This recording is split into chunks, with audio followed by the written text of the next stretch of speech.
Stripped out plastic composite or alloy thread. The helical kit will give you a drill bit, the tap for the helical itself, and a set of helicals. Slowly drill the hole. Got your tap through.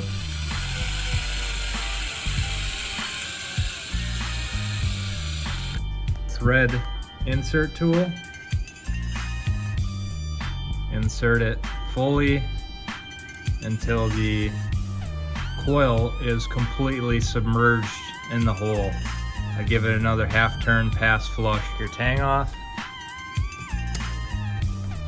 Zip it down.